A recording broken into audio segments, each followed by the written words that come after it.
E continuando a nossa leitura, hoje nós vamos ler Gênesis capítulo 36. Vamos orar?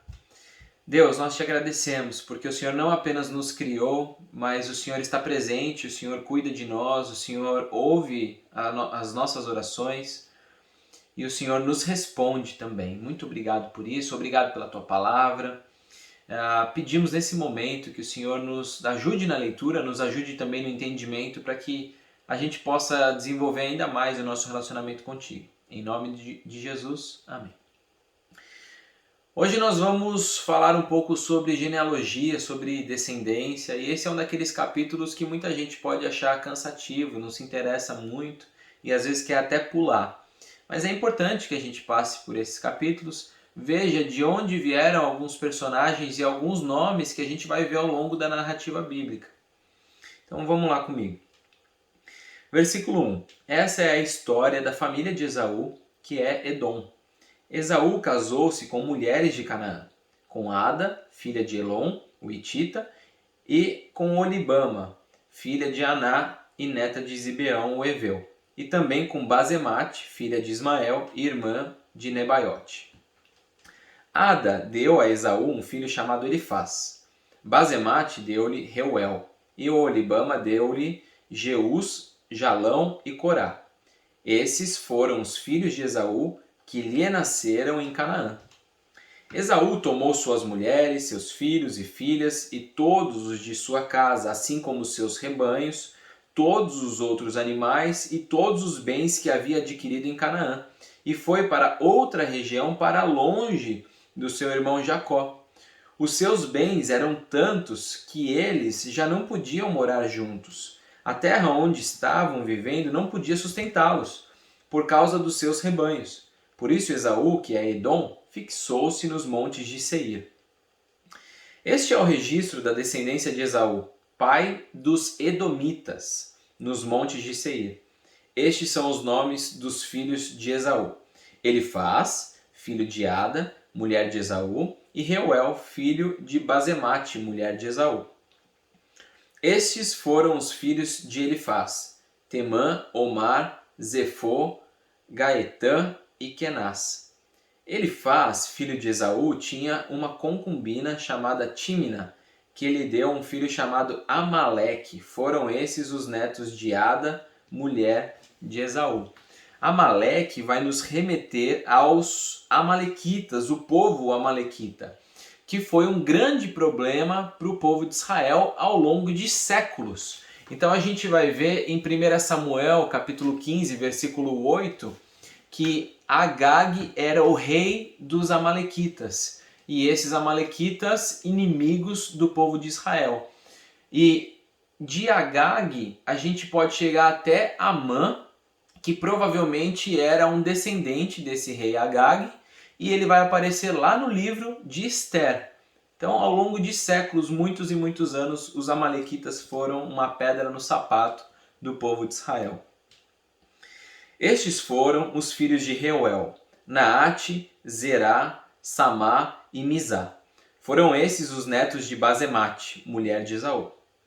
Estes foram os filhos de Olibama, mulher de Esaú, filha de Aná e neta de Zibeão, os quais ela deu a Esaú: Jeus, Jalão e Corá. Veja que a gente já leu esses nomes e é uma repetição, é uma diferença de narrativa. Primeiro se corre bastante e agora um descritivo um pouco mais detalhado. Foram estes os chefes dentre os descendentes de Esaú: os filhos de Elifaz, filho mais velho de Esaú: Temã, Omar, Zefô, Kenaz, Corá, Gaetã e Amaleque. Foram esses os chefes descendentes de Elifaz em Edom. Eram netos de Ada. Foram estes os filhos de Reuel, filho de Esaú: os chefes Naate, Zerá, Samá e Mizá. Foram esses os chefes descendentes de Reuel em Edom, netos de Basemate, mulher de Esaú. Foram estes os filhos de Olibama, mulher de Esaú: os chefes Jeus, Jalão e Corá. Foram esses os chefes descendentes de Olibama, mulher de Esaú, filha de Aná. Foram esses os filhos de Esaú, que é Edom, e esses foram os seus chefes. Estes foram os filhos de Seir, o Oreu, que estavam habitando aquela região: Lotã, Sobal, Zibeão e Aná, Dizon, Ezer e Dizã. Esses filhos de Seir foram chefes dos Oreus no território de Edom. Estes foram os filhos de Lotã: Ori e Emã. Tímina era irmã de Lotã. Estes foram os filhos de Sobal: Alvã, Manaate, Ebal, Sefo e Onã. Estes foram os filhos de Zibeão: Aiá e Aná.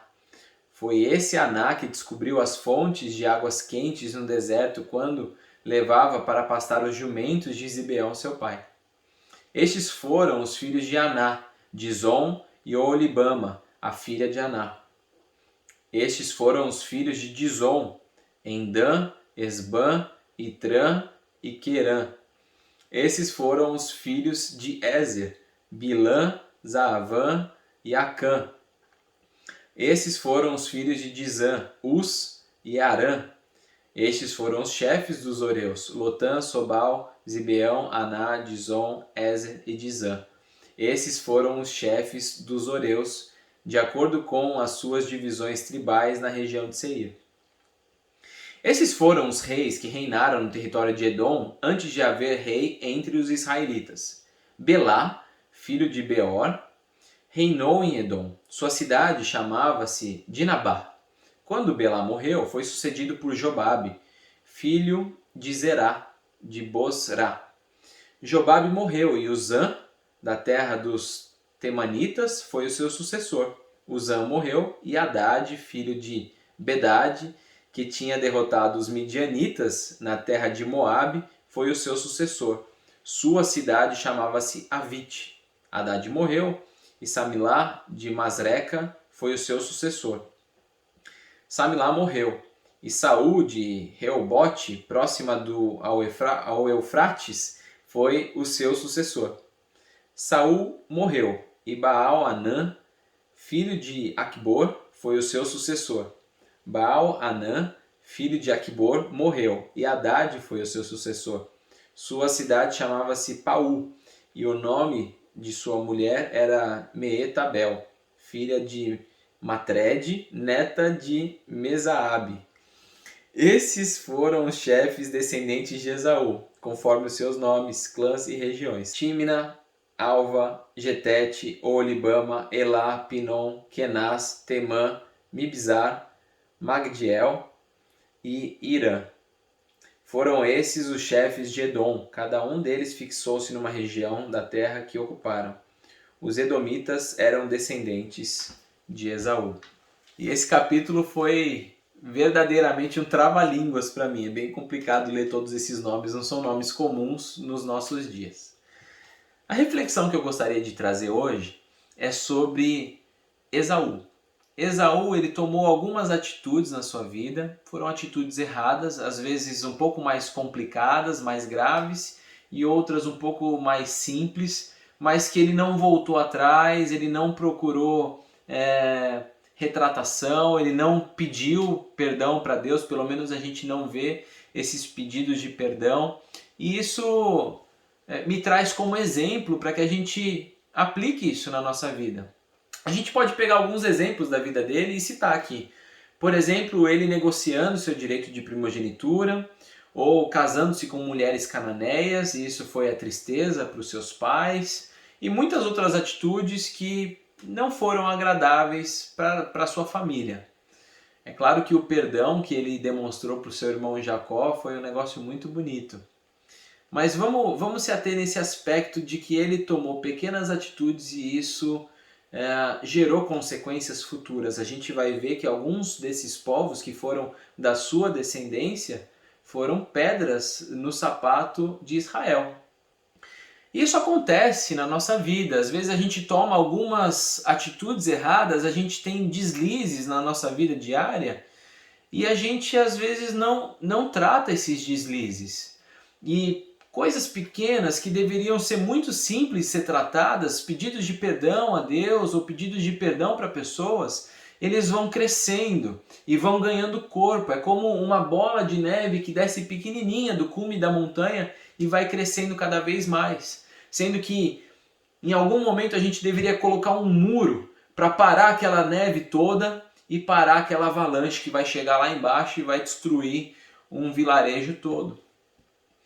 Que Deus nos dê sabedoria, capacidade para que a gente enxergue na nossa vida essas pequenas atitudes erradas que desagradam o coração de Deus, esses deslizes, e que a gente tenha essa coragem de tratar enquanto eles ainda são pequenos. Porque conforme esses deslizes vão crescendo e essa bola de neve vai crescendo, fica mais difícil de parar.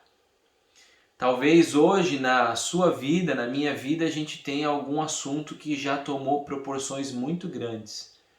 Deus, ele é o Deus dos milagres. Ele pode criar uma muralha bem grande para parar todas essas coisas. Mas se ainda são coisas pequenas, para um pouco. Bota o joelho no chão, peça perdão a Deus, se retrate.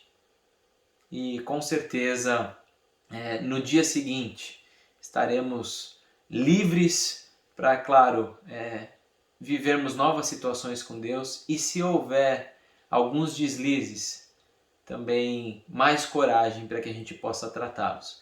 A nossa vida, ela é uma vida de vigilância, em que a gente age. Lembra quando a gente viu lá no começo do livro de Gênesis, a gente age, dá uma olhada nas nossas atitudes, se foram legais, a gente fala, isso foi muito bom. Se não foram, que a gente bote o joelho no chão, não deixe para amanhã. O que você tem que fazer hoje, faça hoje. Vamos orar? Deus, te agradecemos pela tua palavra.